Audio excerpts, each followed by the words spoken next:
Hello everyone, welcome back to the channel. Today we're going to be doing a review on the Walthers mainline NSC standalone well car, 53 foot. And before we get into the review, I just want to say that I am pre-recording a few videos today because I have lots of time and nothing to do really other than clean the house and play with trains, or operate. Anyway, so the atmosphere of these videos are going to look quite similar for a few days, I think. Anyway, let's get into the review. First of all, let's start out on this side. First of all, one thing that you might be able to notice is the ribbing is exterior. And there's very good lettering and labels along the side. They're very eligible. Eligible? Is that right? I don't know.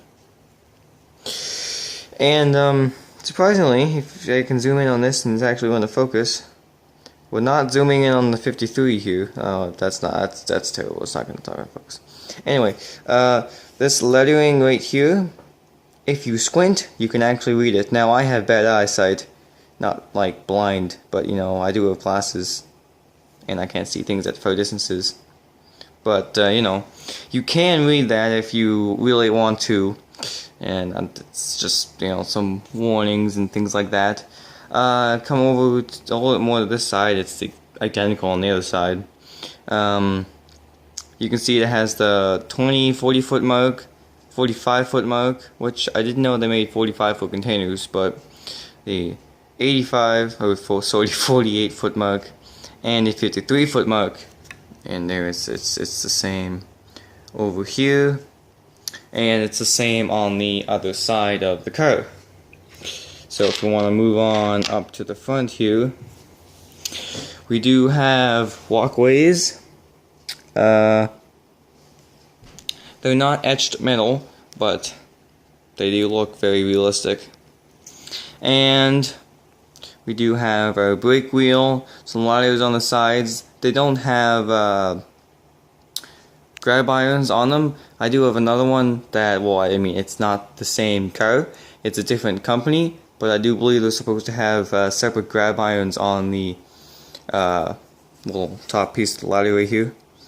But it is a mainline, and it is more affordable, so I really not complaining, because for the price of it, which I think is $29.98 retail from Walthers, that's $10 cheaper from the Proto. So, and if you have a long train on a large layout, people aren't really going to be, or even yourself, you may not be picking out all the minor details, because, you're trying to take in the whole train and all that. More on the front, we do have Protomax coupler here, metal. You see that? Hear that tin? The ting? It's because it's metal. Yeah. We also have metal wheels. And we do not have a coupler cut lever on the front here, nor the back. And then coming up here more to the top of the car, right here, this is relatively the same texture to this. It is a walkway, or a walkway. Same over here. They just see, because these are separately applied. These aren't. Those are molded onto the car. So that's why they're the same color. If you wanted to, you could, find the same color Zix, mix it up with something, paint it on there, and, kit bash it, super detail the car. And, a lot of people, I'm assuming, probably have done that anyway, so I haven't got around to it. I might. I don't know. And so that's that side. Moving along to the back side of the car, it's all pretty much the exact same as the front. Focus here. Beautiful. We got the Protomax coupler, the metal wheels. We do have some the brake line motor. I do believe that's what that is. and it's all the same as the front. The car is all metal, opposed to, you know, the walkways here. And I think that is, honestly, I think that's the only thing. Let me just feel that for a second. Yeah, I'm pretty sure that's plastic. Turn this around here. I believe this is metal? No? No, maybe that is plastic. Maybe these are. So I guess the base of the car is metal, and it's a nice weight. It's not gonna fall over, you know, come off the rails unless you have like a 15-inch radius, which they don't seem to like very much. Even an 18-inch radius, I had to do some modifications to my car. Right in here, there was a piece of metal there I snipped out. So because it was going around the 18-inch radius curves and it was squealing, so I cut those out so it would roll better. I mean, if you would have a container in it, I think it would squeal anyway. No, it doesn't as bad, but because the container would sit right on there. I think they're more or less designed for a 22-inch radius. They will run on 18, but 22 and higher is probably the best bet.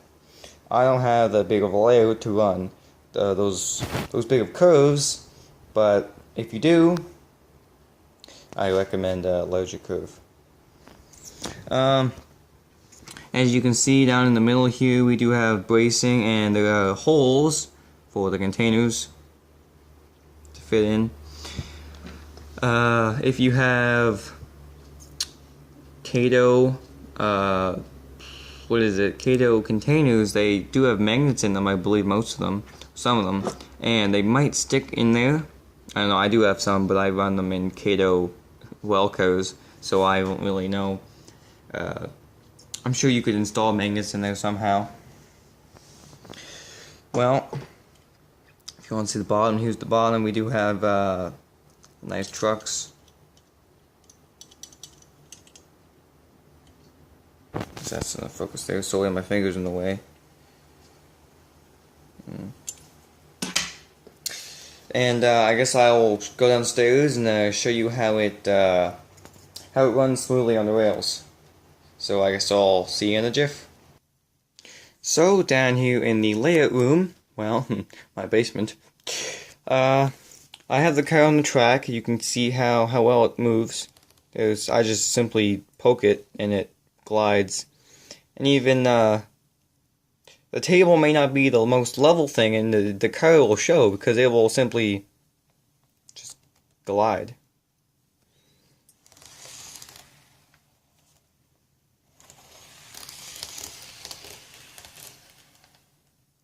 And I did have to break up my train because it was in the train. But so yeah, you can see how well that moves. Very, very, very smooth. I have to say, it's a very smooth car. Runs very, very well.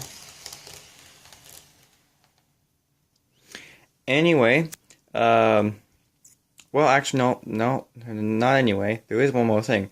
If you'd like to see the car with containers in it, I can do that. Just so you can see how it may look. This is how it looks with the containers in it. My two CN Intermobile cars. So, not Intermobile cars, Intermobile containers. Anyway, so yeah, that's how that looks. They do fit very snug in there with the holes that were there earlier. So, I guess anyway now, this is wrapping up the end of the review. I hope you enjoyed, and I will see you all in the next video. Bye.